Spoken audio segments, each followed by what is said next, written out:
Hello, my name's Trevor. I am a keeper of a timeline over at utini.com. I'm also co-host of the Star Wars Archives, one of our Patreon exclusive podcasts. And today, I think I'm going to complete my Star Wars Legends book collection.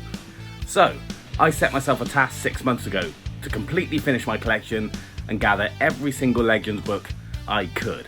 Now, my esteemed colleague, Andrew Bell, has done me a massive favour of being my go-between in the US, because some of these books are really hard to come by over here in the UK. I've been mailing all sorts of random books to him. Today, I'm going to open the box and see what he's got. And here it is. This is the box of goodies. So, let's dive right in. Oh, this is good. So, let's start here with Star Wars Missions 16, 17, 20. This bad boy in particular, number 16, has been a nightmare to get hold of. This one book cost me $50, which is absolutely insane. Now, these books are by Scholastic. They were part of a school-only sort of subscription service, I believe. There was 20 of them in total. I've got the rest just on the shelf there. They came with all sorts of gameplay cards and posters and sort of mini choose-your-own-adventure books. There's not many people that have probably got full sets of this. I've seen full sets go for sort of the bargain price of $300 or so, which, you know, that's really not bad for books that aren't that well received. So the majority of them are written by Ryder Wyndham, who's, you know, he's written a lot of younger reader books. The rest are written by Dale Wolverton, he wrote Courtship of Princess Leia, and he also wrote the first, and only the first for some reason, Jedi Apprentice books before Jude Watson took over, and then she went on to write the Jedi Quest books, the Rebel Force? Yes, Rebel Force books as well. So, back to the box. Now this is an odd one. Han Solo's Rescue Mission. Yes, it's a kid's book, hardcover, but it also tells an original story. Makes a point of saying that it's set in the New Republic. I think it's all about Han Solo rescuing people from Ithor, if I remember correctly. Now, part of my Legends rules are that I don't collect every Star Wars book. That'd be insane. Who does that?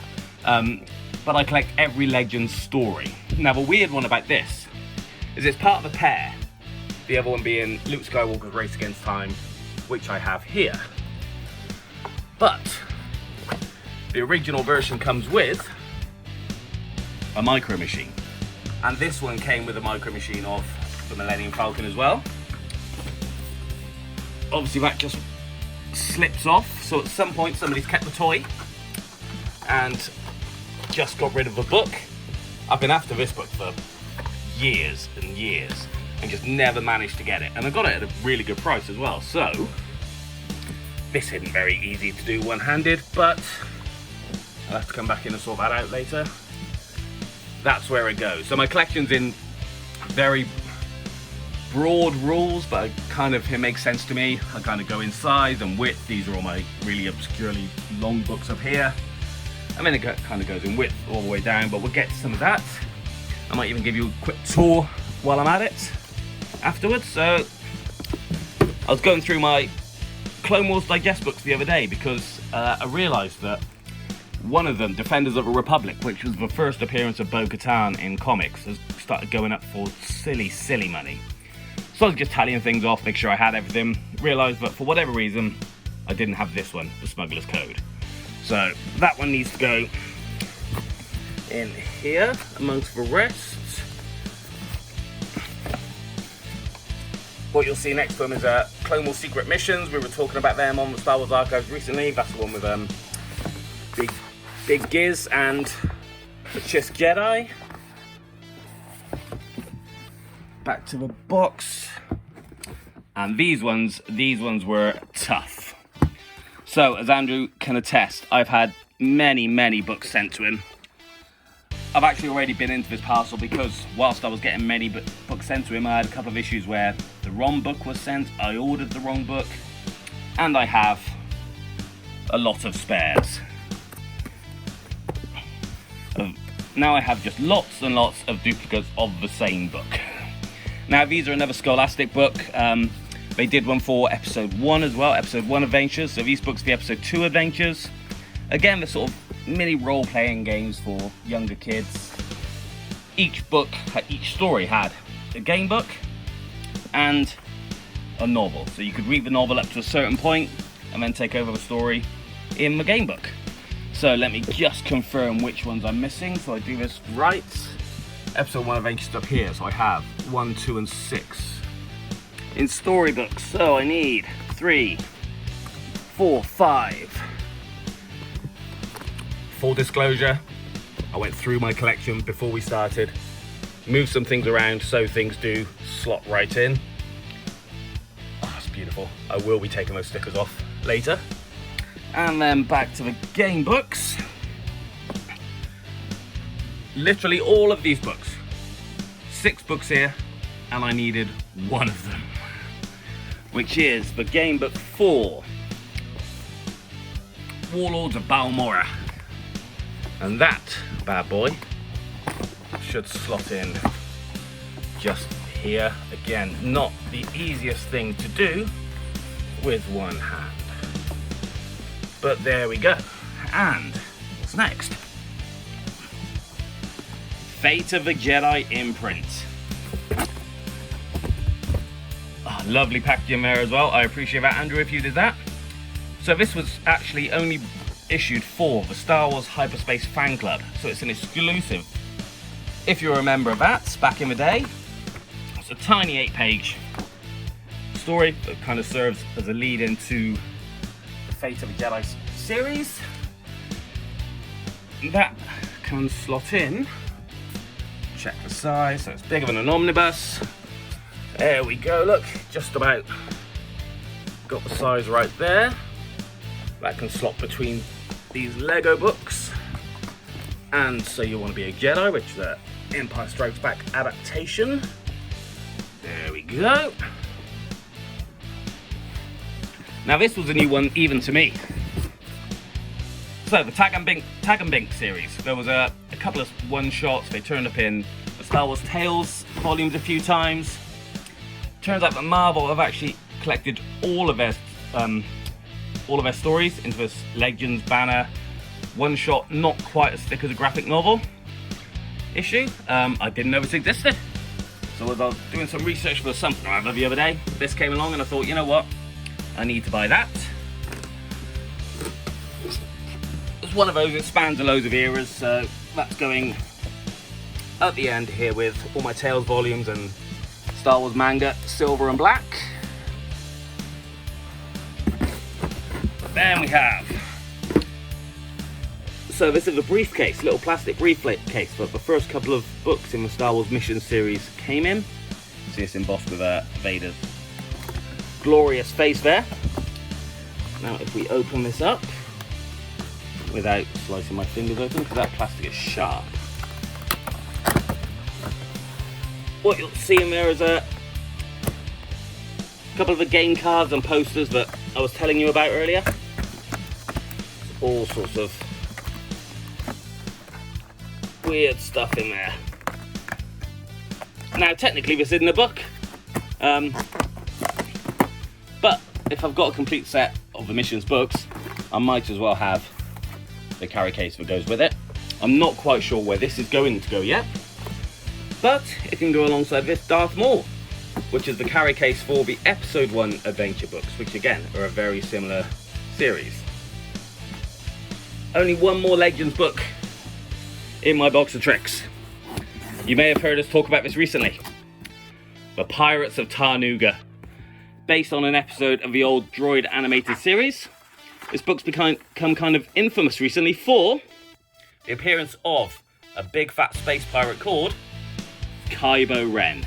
That's right, not Kylo Ren, but Kylo Ren.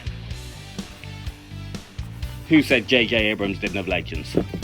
So this bad boy can go with, that's gonna fit, yep, that's gonna fit with my annuals and West End game stuff over here. There we go. There's 2 other books here. Now they're technically canon, but they are canon legends, which are the Target exclusive versions of Myths and Fables and Dark Legends. All these exclusives that we just can't get over here. Really frustrating, but I've got them. And because of my Darth Maul, they're not going to fit, so we'll come back to those later. So a very quick tour then of what we've got. Point out a couple of goodies along the way.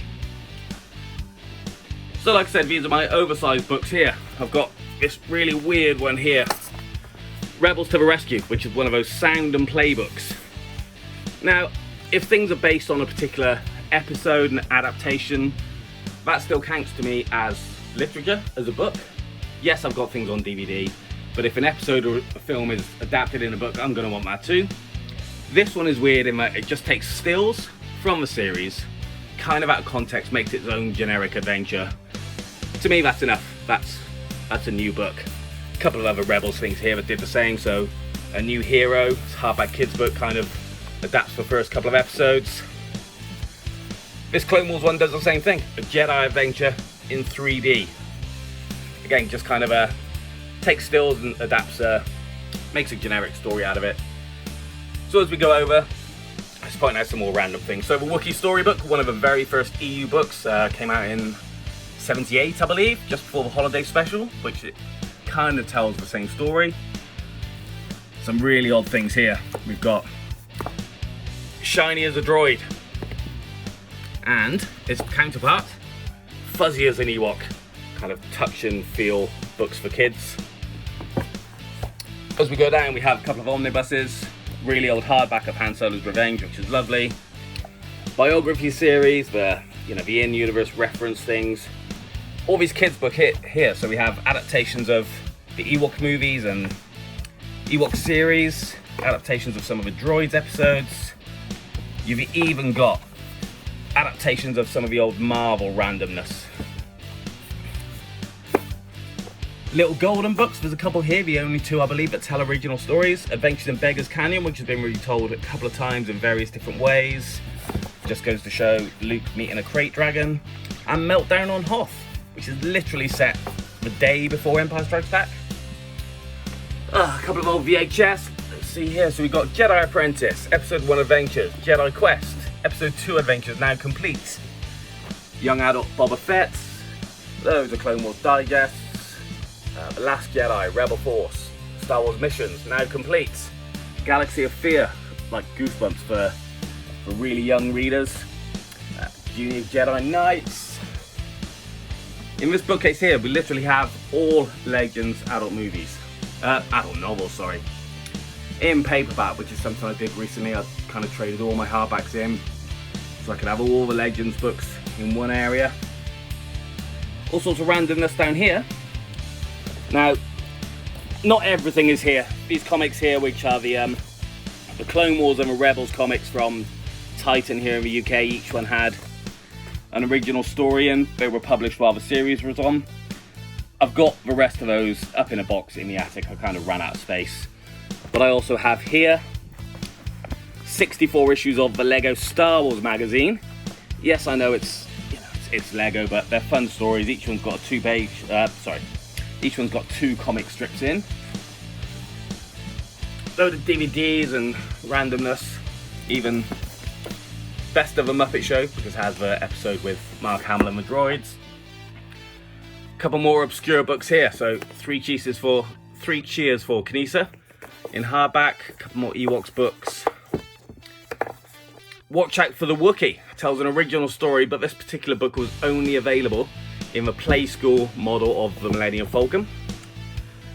My hardcover Legends omnibuses there for Dark Horses series Legacy. And then we just go on to canon, of which there is a lot of it. All my graphic novels down here, I'm slowly replacing them with Legends Epic Legends when I get a chance. The interactive video board game, for those that remember, you had to put a VHS in, and you had a 60-minute countdown, and at various parts, James Earl Jones' voice came through as he reprised the part of Darth Vader, again telling an original story. And then the rest of my Legends canon collections. A few video games, because I tried to have every single video game that's ever been released on whatever platform as well. And you know what? That's about it. So this video is longer than I expected, but as far as I know, my Legends collection is complete. Let me know if I've missed anything. In fact, no, don't just keep it to yourself. Make me happy. Thanks guys, see you later.